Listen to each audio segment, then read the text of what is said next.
नमस्कार प्यारे मित्रों, मैं आचार्य प्रेमवदा शर्मा शास्त्री आज फिर से आपके सामने प्रस्तुत हुई हूँ और आप सभी का स्वागत करती हूँ अपने YouTube चैनल में। आशा करती हूँ आप लोग अपने घर में सब स्वस्थ होंगे, मस्त होंगे और सकुशल अपने घर में होंगे। तो आज मैं आपको बताने जा रही हूँ संतान प्राप्ति के लिए उपाय। जिन दंपति या जिन पति पत्नी के, जिन वैवाहिक जोड़ों के जो अभी तक संतान नहीं है, उनके लिए जो उपाय हैं वो मैं बताती हूँ। उन्हें क्या करना है, उनके लिए मैं 3 उपाय बताऊंगी। उन्हें परेशान होने की बिल्कुल आवश्यकता नहीं है। उनकी निश्चित रूप से ही मनोकामना पूरी होगी। आप बिल्कुल बेचिंतित हो जाइए। अब आपका जो है समाधान होने वाला है, क्योंकि जो वो संतान है वो मैं मानती हूँ कि हर व्यक्ति चाहता है कि मेरे संतान, हर माँ बाप की ये सबसे पहली ख्वाहिश होती है कि हमारी संतान हो। जब तक एक औरत को कहते हैं वो परिपूर्ण नहीं है, जब तक उसको संतान नहीं होती है। ये सबसे बड़ा सुख है जीवन का, संतान होना, चाहे वो पुत्री हो चाहे वो पुत्र हो। उसके लिए तो मैं आपको बताने जा रही हूँ हमें क्या करना चाहिए। सर्वप्रथम, अगर किसी व्यक्ति के पास, किसी के घर में लड्डू गोपाल जी नहीं, तो आपने क्या करना है, लड्डू गोपाल जी को आपने जन्माष्टमी के दिन अपने घर में विराजित करना है, उनको लाना है। अगर हो सके तो आप उनको किसी से तोहफे के रूप में लीजिए। आपकी बहन से, भाई से या नंद से, किसी भी से भी आप तोहफे के रूप में आप उन्हें कहिए कि हमें तोहफे के रूप में दें। तो अपने आप खरीदने से अच्छा है आप तोहफा लें, तो उसका इफेक्ट ज्यादा अच्छा होता है। तो आप उनको एक बच्चे की तरह सेवा करें। लड्डू गोपाल जी एक बच्चे की तरह सेवा करें। जैसे हम बच्चे को अपने सुलाते हैं, उठाते हैं, खिलाते पिलाते हैं, उस तरीके से हमें करना चाहिए। बहुत से घरों में ये काफी समय से करते भी हैं, सब लोग करते हैं और ये बहुत अच्छा भी होता है।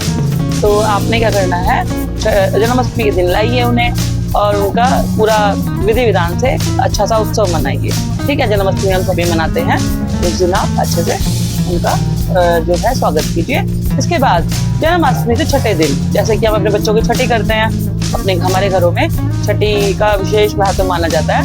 तो जन्माष्टमी से छठे दिन जो है आपने कान्हा जी की छठी करनी है।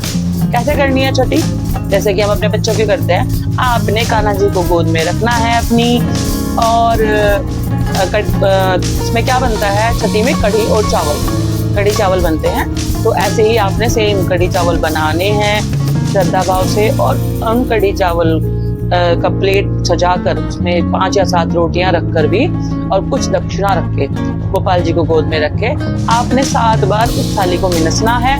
और वो खाना किसी भी नंद या छोटी बहन या जेठानी या सास, आप किसी को भी सब प्रेम उनके पैर छूकर दे सकते हैं। तो मैं मानती हूँ अगर आप इस तरीके से नियमित रूप से लड्डू गोपाल जी की सेवा करते रहे तो 1 साल के अंदर आपको खुशखबरी मिलेगी, आपकी गोद भरेगी और आपको निश्चित रूप से संतान की प्राप्ति होगी, वो चाहे पुत्र हो या पुत्री हो। और दूसरा एक छोटा सा उपाय और बताना चाहती हूँ मैं। एक दूसरा उपाय क्या है, आप सभी नवरात्रों के दिनों में दुर्गा सप्तशती का पाठ करते हैं। जो नहीं भी करते, आप दुर्गा सप्तशती का पाठ किसी भी व्यस्तता के कारण या किसी भी कारण, तो आप क्या करें, उसमें एक पीछे की साइड उस किताब में दुर्गा सप्तशती की सिद्ध कुंजिका स्तोत्र, एक स्तोत्र है सिद्ध कुंजिका स्तोत्र। वो स्तोत्र आप नियमित रूप से कीजिए, नवरात्रों में भी कीजिए, मतलब 365 दिन कीजिए, आप पूरे साल कीजिए। उस मंत्र के उच्चारण से सिद्ध कुंजिका स्तोत्र, जैसा कि नाम से ही पता चलता है, सारे कार्य सिद्ध होते हैं उस कुंजिका स्तोत्र को करने से। तो नियमित रूप से कीजिए और आप उसका प्रोनाउंसिएशन, जो आप शब्दों को बोलते हैं ना, उसको बिल्कुल करेक्ट बोलिए। संस्कृत में है वो, उसको अच्छे से बोलिए। अगर आप खुद नहीं कर सकते तो आप किसी के द्वारा करवा भी सकते हैं, पर अपने आप से करेंगे तो बहुत अच्छा उसका प्रभाव पड़ेगा। ठीक है। और तीसरा उपाय, इस उपाय में आपको बताने जा रही हूँ, संतान गोपाल स्तोत्र। संतान गोपाल स्तोत्र जो है वो पुत्र के लिए भी है और संतान की प्राप्ति के लिए भी है, पुत्र या पुत्री दोनों के लिए, पर स्पेशली वो पुत्र की प्राप्ति के लिए किया जाता है ये वाला। तो संतान गोपाल स्तोत्र को आप पूरे साल कीजिए, पूरा टाइम कीजिए नियमित रूप से, बिना छोड़े।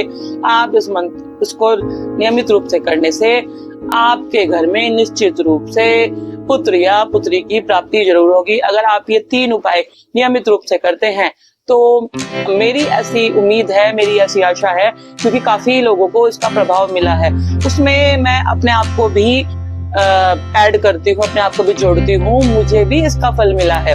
तो मैं चाहती हूँ जितने भी मेरी माताएं बहनें हैं वो सभी जो इससे वंचित हैं, जो संतान से वंचित हैं, कोई उपाय नियमित रूप से करें और संतान की प्राप्ति उनको निश्चित होगी।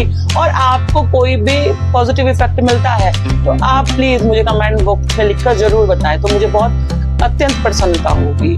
तो मैं आपको इन्हीं शब्दों के साथ अपने इस प्रोग्राम को, इस वीडियो को खत्म करती हूँ और आप लोगों की संतान की प्राप्ति के लिए मैं विशेष रूप से प्रार्थना करूंगी। और धन्यवाद, नमस्कार। और आप लोग सभी लाइक करें, शेयर करें इस वीडियो को और चैनल को सब्सक्राइब सभी करें, जिससे कि आपको मेरी अपकमिंग जो वीडियोस हैं, न्यू वीडियोस हैं, वो आपको अपने आप से मिलती रही। बेल आइकन आप दबाइए, ठीक है? ओके, नमस्कार।